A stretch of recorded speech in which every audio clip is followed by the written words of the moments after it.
اس لیے اللہ تعالیٰ جو ہے وہ قیامت کو لائیں گے. اگر قیامت نہ آئے گی تو بہت لوگوں کے ساتھ بے انصافی ہوگی، کیونکہ کچھ لوگ دنیا سے صرف صبر کر گئے، اللہ کے خاطر نیک زندگی، پاکیزہ زندگی جی کر گئے، تو ان کو بھی تو انعام ملنا ہے، اس لیے قیامت آئے گی. وہ تکبر سے اپنا پہلو اڑائے. اور کچھ لوگ جھگڑا کرتے ہیں حالانکہ ان کے پاس نہ کوئی علم ہے، نہ ہدایت اور نہ کوئی روشنی دینے والی کتاب. وہ تکبر سے اپنا پہلو اکڑائے ہوئے ہیں تاکہ دوسروں کو بھی اللہ کے راستے سے گمراہ کر دیں. ایسے ہی شخص کے لیے دنیا میں رسوائی ہے، اور قیامت کے دن ہم اسے جلتی ہوئی آگ کا مزہ چکھائیں گے کہ یہ سب کچھ تیرے اس کی کرتوت کا بدلہ ہے جو تو نے اپنے ہاتھوں سے آگے بھیجا تھا. اور یہ بات طے ہے کہ اللہ بندوں پر ظلم ڈھانے والا نہیں ہے. یعنی اللہ تعالیٰ ظلم نہیں کرتے، بلکہ بندے ہی اپنی جانوں پر ظلم کرتے ہیں. اور لوگوں میں سے وہ شخص بھی ہے جو ایک کنارے پر رہ کر اللہ کی عبادت کرتا ہے، چنانچہ اگر اسے دنیا میں کوئی فائدہ پہنچ گیا تو وہ اس سے مطمئن ہو جاتا ہے، اور اگر کوئی اسے آزمائش پیش آ گئی تو وہ منہ موڑ کر پھر کفر کی طرف چل دیتا ہے. کچھ لوگوں کی طرف اشارہ ہے. حضور پاک صلی اللہ علیہ وسلم کے مدینہ تشریف لانے کے بعد کئی واقعات ایسے پیش آئے کہ لوگ صرف لالچ کی وجہ سے اسلام لائے، دنیاوی لالچ کی وجہ سے اسلام لائے. اسلام کی ترقی کو دیکھ کر، اسلام اتنا بڑھ رہا تھا اس کو دیکھ کر وہ اسلام لے کر آ گئے، لیکن اسلام لانے کے بعد اگر ان پر آزمائش آئی اور کوئی مصیبت ان پر آئی تو وہ پھر مرتد ہو گئے، پیٹ پھیر لی انہوں نے اور کہا کہ اسلام سے تو ہمیں کوئی فائدہ نہیں ہوا بلکہ اور نقصان ہوا. ایسے شخص نے دنیا بھی کھوئی اور آخرت بھی کھوئی. یعنی اگر کوئی نقصان پر یہ سوچے کہ اسلام کی وجہ سے اسلام ہمیں نقصان ہو رہا ہے، اگر ہم دین، کیونکہ ایسا ہوتا ہے کہ اگر ہم دین کے خاطر ایک قدم بڑھاتے ہیں یا ہم اللہ کی راہ میں نکلتے ہیں تو آزمائش ہمارے سامنے آتی ہے. تو اگر ایسا شخص یہ سوچے کہ جب سے میں اللہ کے راستے میں چلی ہوں تب سے میرے اوپر آزمائشیں آ رہی ہیں، تو ایسے شخص نے دنیا بھی کھوئی اور آخرت بھی کھوئی. یہی تو کھلا ہوا گھاٹا ہے. اور اللہ کو چھوڑ کر ان کی عبادت کرتا ہے جو نہ تو اسے نقصان پہنچا سکتے ہیں اور نہ ہی اسے کوئی فائدہ دے سکتے ہیں. یہ تو پلرے درجے کی گمراہی ہے. یہ ایسے جھوٹے خدا کو پکارتے ہیں جن کا نقصان اس کے فائدے سے زیادہ قریب ہے. ایسا مددگار بھی کتنا برا اور ایسا ساتھی بھی کتنا برا ہے. اور جو لوگ ایمان لائے ہیں اور انہوں نے نیک عمل کیے ہیں، اللہ یقیناً ان کو ایسے باغات میں داخل کرے گا جن کے نیچے نہریں بہتی ہوں گی. یقیناً اللہ ہر وہ کام کرتا ہے جس کا ارادہ وہ کر لیتا ہے. اور جو شخص یہ سمجھتا تھا کہ اللہ دنیا اور آخرت میں اس پیغمبر کی مدد نہیں کرے گا تو وہ آسمان میں ایک رسی تان کر رابطہ کاٹ ڈالے، پھر دیکھے کہ کیا اس کی یہ چال اس کی جھنجھلاہٹ دور کر سکتی ہے. یعنی آپ صلی اللہ علیہ وسلم کو ترقی ہو رہی تھی، اسلام کو ترقی ہو رہی تھی، اسلام پھیلتا ہی جا رہا تھا اور اس سے کافی لوگ چڑھ رہے تھے، ان کو ایک طرح سے جھنجھلاہٹ ہو رہی تھی. تو اللہ تعالیٰ کہہ رہے ہیں کہ اگر ان کو یہ لگتا ہے کہ اللہ تعالیٰ پیغمبر کی مدد نہیں کر پائے گا یا وہ اتنا جھنجھلا رہا ہے تو ٹھیک ہے، آسمان کی طرف چڑھے اور جو آپ صلی اللہ علیہ وسلم کا جو رابطہ ہے یعنی وحی کا سلسلہ ہے یا فرشتے جو بھی آتے ہیں وہ رابطہ کاٹ ڈالے، پھر دیکھے کیا وہ ایسا کر سکتا ہے. اور ہم نے اس قرآن کو کھلی کھلی نشانیوں کی صورت میں اسی طرح اتارا ہے، اور اللہ جس کو چاہتا ہے ہدایت دیتا ہے. بلا شبہ مومن ہو یا یہودی ہو، صابی ہو یا عیسائی ہو یا مجوسی ہو یا وہ جنہوں نے شرک اختیار کیا ہے، اللہ قیامت کے دن ان سب کے درمیان فیصلہ کرے گا. یقیناً اللہ ہر چیز کا گواہ ہے. کیا تم نے نہیں دیکھا کہ اللہ کے آگے وہ سب سجدہ کرتے ہیں جو آسمان میں ہیں اور وہ سب جو زمین میں ہیں، نیز سورج اور چاند اور ستارے اور پہاڑ اور درخت اور جانور، وہ اور بہت سے انسان بھی اور بہت سے ایسے بھی ہیں جن پر عذاب طے ہو چکا ہے. اور جسے اللہ ذلیل کر دے کوئی نہیں ہے اسے عزت دے. یقیناً اللہ وہی کرتا ہے جو چاہتا ہے. یعنی ہر یہاں پر سجدہ ہو گیا، یعنی ہر کوئی اللہ کے آگے سجدہ کرتا ہے، لیکن ایک انسان ہے کہ اللہ کے آگے سجدہ کرنے میں سستی دکھاتا ہے، آلس دکھاتا ہے کہ بس کبھی کبھی جب موقع ہوتا ہے بس یا تو رمضانوں میں یا پھر جمعے میں بس وہ اللہ تعالیٰ کے آگے جھکتا ہے اور نمازیں پڑھتا ہے، باقی وہ عام دنوں میں اللہ کو بھول جاتا ہے. جبکہ ہر کوئی اللہ کے آگے سجدہ ریز ہے. اور یہ مومن اور یہ کافر دو فریق ہیں جنہوں نے اپنے پروردگار کے بارے میں ایک دوسرے سے جھگڑا کیا ہے. اب اس کا فیصلہ اس طرح ہوگا کہ جن لوگوں نے کفر اپنایا ہے ان کے لیے آگ کے کپڑے تراشے جائیں گے، استغفر اللہ، اور ان کے سروں کے اوپر سے کھولتا ہوا پانی چھوڑا جائے گا جن سے ان کے پیٹ کے اندر کی چیزیں اور کھالیں گل جائیں گی، اور ان کے لیے لوہے کے اور ان کے لیے لوہے کے ہتھوڑے ہوں گے. جب کبھی تکلیف سے تنگ آ کر وہ اس سے نکلنا چاہیں گے تو انہیں پھر اسی میں لوٹا دیا جائے گا کہ چکھو جلتی ہوئی آنکھ کا مزہ. استغفر اللہ. دوسری طرف جو لوگ ایمان لائے ہیں اور جنہوں نے نیک کام کیے ہیں، اللہ ان کو ایسی جنتوں میں داخل کرے گا جس کے نیچے سے نہریں بہتی ہوں گی، جہاں انہیں سونے کے کنگن اور موتیوں سے سجایا جائے گا، جہاں ان کا لباس ریشم ہوگا. سبحان اللہ. اور وجہ یہ ہے کہ ان لوگوں کی رسائی پاکیزہ بات یعنی کلمہ توحید تک ہو گئی تھی، اور وہ اس خدا کے راستے تک پہنچ گئے تھے جو ہر تعریف کے لائق ہے.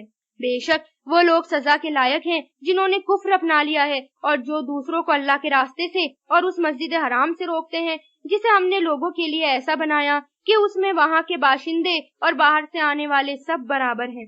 اور جو کوئی شخص اس میں ظلم کر کے ٹیڑھی راہ نکالے گا ہم اسے دردناک عذاب کا مزہ چکھائیں گے. یعنی جو وہاں پر مکہ یا مدینہ کی طرف جاتے ہوئے یا مکہ پہنچنے کے بعد اگر کوئی ظلم کرے گا، ٹیڑھا راستہ نکالے گا، یا وہاں کی کچھ حرمتیں ہیں، وہاں پر پیڑ پودے توڑنا منع ہے، جانوروں کو مارنا یا کسی بھی بنا وجہ سے ان کو مارنا یا کسی کو تکلیف پہنچانا ویسے تو ہر جگہ منع ہے، لیکن وہاں پر خاص طور سے منع ہے. اگر کوئی بھی ٹیڑھی راہ نکالے گا، وہاں جا کر ظلم کرے گا تو اللہ تعالیٰ اسے دردناک عذاب دیں گے. ہم اسے دردناک عذاب کا مزہ چکھائیں گے. اور یاد کرو وہ وقت جب ہم نے ابراہیم علیہ السلام کو اس گھر یعنی خانہ کعبے کی جگہ بتا دی تھی اور یہ ہدایت دی تھی کہ میرے ساتھ کسی کو شریک نہ ٹھہرانا اور میرے گھر کو ان لوگوں کے لیے پاک رکھنا جو یہاں طواف کریں گے اور عبادت کے لیے کھڑے ہوں اور رکوع سجدہ بجا لائیں. اور لوگوں میں سے حج کا اعلان کر دو کہ وہ تمہارے پاس پیدل آئیں اور دور دراز کے راستوں سے سفر کرنے والی ان اونٹنیوں پر سوار ہو کر آئیں جو لمبے سفر سے دبلی ہو گئی ہوں. یعنی جب ابراہیم علیہ السلام نے اور اسماعیل علیہ السلام نے خانہ کعبے کی تعمیر کر دی تو اس کے بعد اللہ تعالیٰ نے حکم دیا ابراہیم علیہ السلام کو کہ حج کا اعلان کر دیں. تو ابراہیم علیہ السلام نے کھڑے ہو کر ایک اونچی جگہ پر کھڑے ہو کر پہاڑ پر اعلان کرا، سب طرف سے چاروں ڈائریکشن میں اعلان کیا، لوگوں کو حج کے لیے بلایا. اور پھر اس کے بعد سے آج تک لوگ ان کی پکار پر چلے آ رہے ہیں. تو یہ اللہ تعالیٰ کی طرف سے ہے. قیامت تک کے لوگ روایتوں میں آتا ہے کہ اس پکار پر جس نے لبیک کہا وہ حج تک پہنچ ہی جاتا ہے، تاکہ وہ ان کے فائدوں کو آنکھوں سے دیکھیں جو ان کے لیے رکھے گئے ہیں اور متعین دنوں میں یعنی مقرر دنوں میں ان چوپایوں پر اللہ کا نام لیں جو اللہ نے انہیں عطا کیے ہیں. یعنی حج کے جو جانور حج کے لیے لے جائے جاتے ہیں یا قربانی کی جاتی ہے ان کا یہاں ذکر ہے.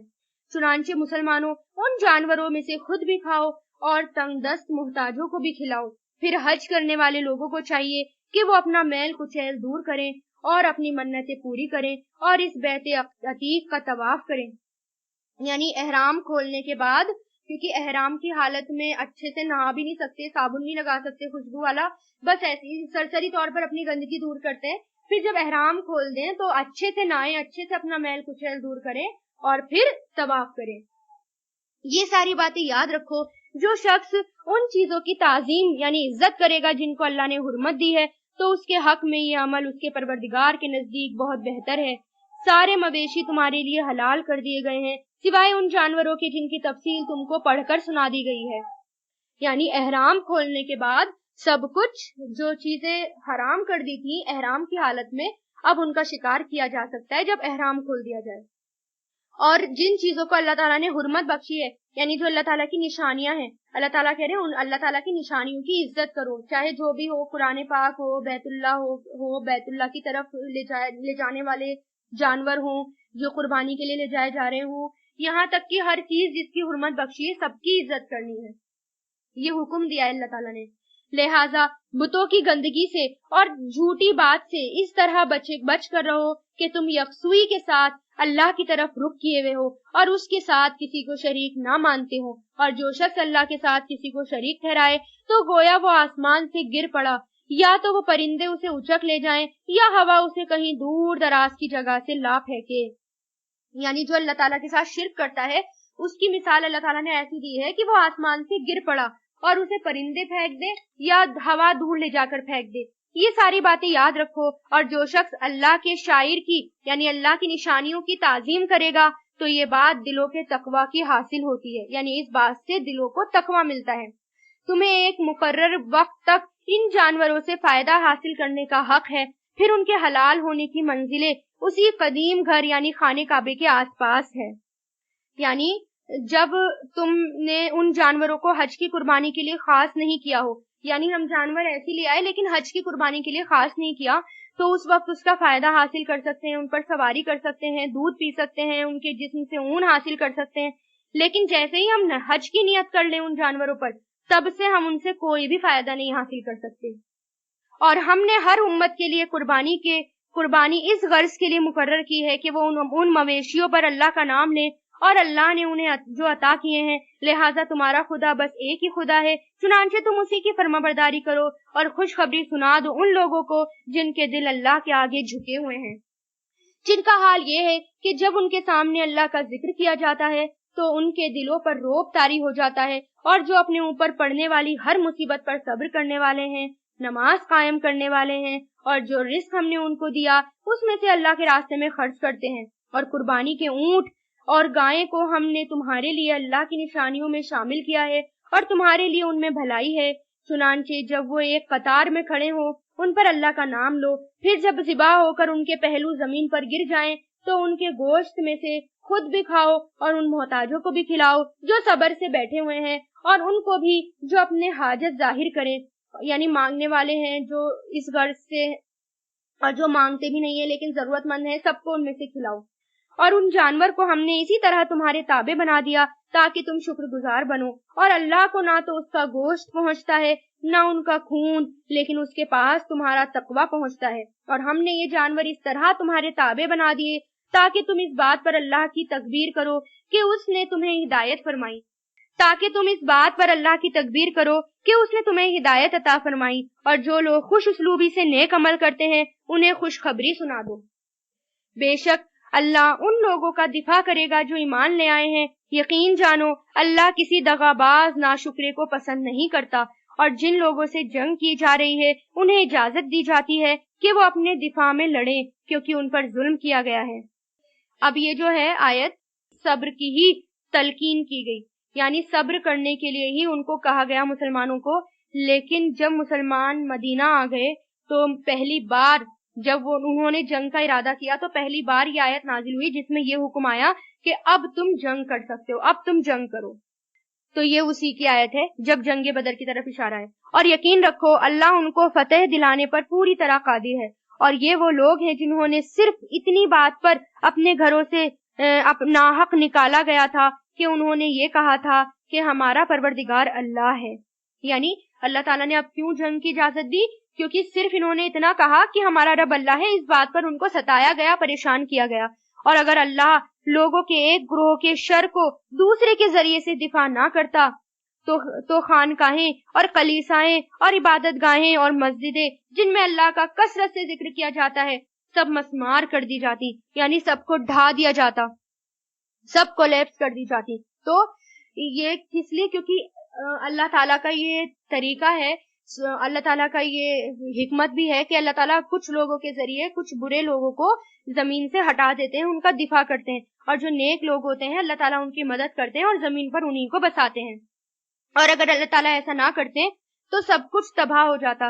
برے لوگ جو ہیں وہ ایک دوسرے کی خانقاہیں، ایک دوسرے کی عبادت گاہیں، کلیسوں کو برباد کر ڈالتے، کیونکہ اس میں اللہ کا نام لیا جاتا ہے۔ اور اللہ ضرور ان لوگوں کی مدد کرے گا جو اس کے دین کی مدد کریں گے، اور یہ اللہ تعالیٰ کا وعدہ ہے کہ اللہ ان لوگوں کی مدد کرے گا جو اس کے دین کی مدد کریں گے۔ بلا شبہ اللہ بڑی طاقت والا، بڑے اقتدار والا ہے۔ یعنی اللہ کی مدد کس حال میں کی جائے گی؟ کہ اللہ کے کام کو آگے پہنچایا جائے، اللہ کے کلام کو آگے پہنچایا جائے، اللہ کے نام کو آگے پہنچایا جائے، یہ اس کی مدد ہوگی۔ یہ ایسے لوگ ہیں کہ اگر ہم انہیں زمین میں اقتدار بخشیں گے تو وہ نماز قائم کریں گے اور زکوٰۃ ادا کریں گے اور لوگوں کو نیکی کی تاکید کریں اور برائی سے روکیں، اور تمام کاموں کا انجام اللہ ہی کے قبضے میں ہے۔ اور اے پیغمبر، اگر یہ لوگ تمہیں جھٹلاتے ہیں تو ان سے پہلے نوح کی قوم اور عاد اور سمود کی قومیں بھی اپنے اپنے پیغمبر کو جھٹلا چکی ہیں، نیز ابراہیم علیہ السلام کی قوم، لوط علیہ السلام کی قوم اور مدین کے لوگ بھی اور موسیٰ علیہ السلام کو بھی جھٹلایا گیا تھا۔ چنانچہ ان کافروں کو میں نے کچھ ڈھیل دی، پھر انہیں پکڑ میں لے لیا۔ اب دیکھ لو میری پکڑ کیسی تھی۔ غرض کتنی بستیاں تھیں جن کو ہم نے اس وقت ہلاک کیا جب وہ ظلم کر رہی تھی، چنانچہ وہ اپنی چھتوں کے بل گر پڑے، یعنی ان کی چھتیں ان کے اوپر گرا دی گئیں۔ اور کتنے ہی کنویں ہیں جو اب بیکار ہوئے پڑے ہیں، اور کتنے ہی پکے بنے ہوئے محل ہیں جو کھنڈر بن گئے۔ تو کیا یہ لوگ زمین پہ چلے پھرے نہیں جن سے انہیں وہ دل حاصل ہوتے جو انہیں سمجھ دے سکے، یا ایسے کان حاصل ہوتے جن سے وہ سن سکیں؟ حقیقت یہ ہے کہ آنکھیں اندھی نہیں ہوتی بلکہ وہ دل اندھے ہو جاتے ہیں جو سینوں کے اندر ہیں۔ اللہ کے اوپر ایمان نہ لانا یا اللہ کے کلام کو سمجھ میں نہ آنا، اس کا مطلب کیا ہے کہ کان ہمارے بہرے نہیں ہوئے بلکہ ہمارے دل بہرے ہو جاتے ہیں، ہمارے دلوں پر پردہ پڑ جاتا ہے۔ اور یہ لوگ تم سے عذاب جلدی لانے کا مطالبہ کرتے ہیں، حالانکہ اللہ اپنے وعدے کی ہرگز بھی خلاف ورزی نہیں کرے گا۔ اور یقین جانو کہ تمہارے رب کے یہاں کا ایک دن تمہاری گنتی کے مطابق 1000 سال کی طرح کا ہوتا ہے۔ اور کتنی ہی بستیاں ایسی تھیں جنہیں میں نے مہلت دی تھی اور وہ ظلم کرتی رہیں، پھر میں نے انہیں پکڑ لیا اور ان سب کو آخرکار میرے پاس ہی لوٹنا ہوگا۔ اور اے پیغمبر کہہ دو میں تو تمہارے وضاحت کے ساتھ تمہیں خبردار کرنے والا ہوں، یعنی پوری وضاحت کے ساتھ کھول کر خبردار کرنے والا ہوں۔ پھر جو لوگ ایمان لے آئے ہیں اور نیک عمل کرنے لگے ہیں تو ان کے لیے مغفرت ہے اور باعزت رزق ہے، اور جن لوگوں نے ہماری نشانیوں کو نیچا دکھانے کے لیے دوڑ دھوپ کی تو وہ دوزخ کے باقی ہیں۔ اور اے میرے پیغمبر، تم سے پہلے ہم نے جب بھی کوئی رسول یا نبی بھیجا تو اس کے ساتھ یہ واقعہ ضرور ہوا کہ جب اس نے اللہ کا کلام پڑھا تو شیطان نے اس کے پڑھنے کے ساتھ ہی کفار کے دلوں میں کوئی رکاوٹ ڈال دی۔ پھر جو رکاوٹ شیطان ڈالتا ہے اللہ اسے دور کر دیتا ہے، پھر اپنی آیتوں کو زیادہ مضبوط کر دیتا ہے، اور اللہ بڑے علم کا اور بڑی حکمت کا مالک ہے۔ یعنی حضور پاک صلی اللہ علیہ وسلم کو تسلی دی جا رہی ہے کہ جب بھی آپ قرآن پڑھتے ہیں تو شیطان جو آپ کے مخالفین ہیں یا جو آپ کی مخالفت کرتے ہیں ان کے دلوں میں وسوسے ڈالتا ہے یا رکاوٹ ڈال دیتا ہے یا شک اور شبہات پیدا کر دیتا ہے کہ قرآن ان کو سمجھ میں نہیں آتا، بلکہ وہ اس کے اور زیادہ مخالف ہو جاتے ہیں۔ لیکن جب جن کے لیے اللہ تعالیٰ کو ہدایت دینی ہوتی ہے پھر اللہ تعالیٰ وہ اس رکاوٹ کو ان کے درمیان سے ہٹا دیتا ہے، یعنی شیطان جو رکاوٹ ڈالتا ہے پھر اللہ تعالیٰ ان کے درمیان سے وہ رکاوٹ ہٹا دیتا ہے، پھر اللہ تعالیٰ اپنی آیتوں کو مضبوط کر دیتا ہے۔ یہ شیطان نے رکاوٹ اس لیے ڈالی تاکہ جو رکاوٹ شیطان نے ڈالی تھی اللہ اسے ان لوگوں کے لیے فتنہ بنا دے جن کے دلوں میں بیماری ہے اور جن کے دل سخت ہیں۔ یقین جانو یہ ظالم لوگ مخالفت میں بہت دور چلے گئے۔ تو شیطان ہمیشہ سے یہ کام کرتا ہے، جب بھی قرآن پڑھا جا رہا ہوتا ہے یا کوئی شخص قرآن پڑھنے کا یا سمجھنے کا ارادہ کرتا ہے تو شیطان اس کے آڑے آ جاتا ہے اور اس کے دل میں رکاوٹ ڈال دیتا ہے کہ اسے کوئی بات سمجھ میں نہیں آتی، یا اسے سستی آنے لگتی ہے، یا اسے قرآن سننے سے نیند آنے لگتی ہے، یا اسے سمجھ میں نہیں آتا، یا پھر کوئی کام وہ لے آتا ہے یا کوئی ایسے بہانے لے آتا ہے، دنیا کے تمام کام سامنے لا کر رکھ دیتا ہے، سارے بہانے سامنے لا کر رکھ دیتا ہے۔ یہ صرف اور صرف قرآن کی مجلس میں وہ ایسا کرتا ہے، ورنہ دنیا کا کوئی بھی کام ہو اس میں وہ رکاوٹ نہیں ڈالتا۔ اور اس رکاوٹ کو اللہ تعالیٰ نے اس لیے دور کیا تاکہ جن لوگوں کو علم عطا ہوا ہے وہ جان لیں کہ یہی کلام سچا ہے اور جو پروردگار کی طرف سے آیا ہے، پھر وہ اس پر ایمان لے کر آئیں اور ان کے دل اس کے آگے جھک جائیں۔ اور یقین رکھو کہ اللہ ایمان والوں کو سیدھے سیدھے راستے کی ہدایت دینے والا ہے۔ تو قرآن پڑھنے سے یا قرآن کو سننے سے ایمان والوں کے دل جھک جاتے ہیں، اور جن لوگوں نے کفر اپنا لیا ہے وہ اس کلام کی طرف سے برابر شک میں پڑے رہیں گے یہاں تک کہ ان پر اچانک قیامت آ جائے یا ایسے دن کا عذاب ان تک آ پہنچے جو ان کے لیے کسی بھلائی کو جنم دینے کی صلاحیت سے خالی ہو۔ بادشاہی اس دن اللہ کی ہوگی، وہ ان کے درمیان فیصلہ کرے گا۔ چنانچہ جو لوگ ایمان لے آئے ہیں اور انہوں نے نیک عمل کیے ہیں وہ نعمتوں کے باغات میں ہوں گے، اور جن لوگوں نے کفر اپنا لیا ہے وہ ہماری آیتوں کو جھٹلایا کرتے ہیں تو ایسے لوگوں کے لیے ذلت والا عذاب ہوگا۔ اور جن لوگوں نے اللہ کے راستے میں ہجرت کی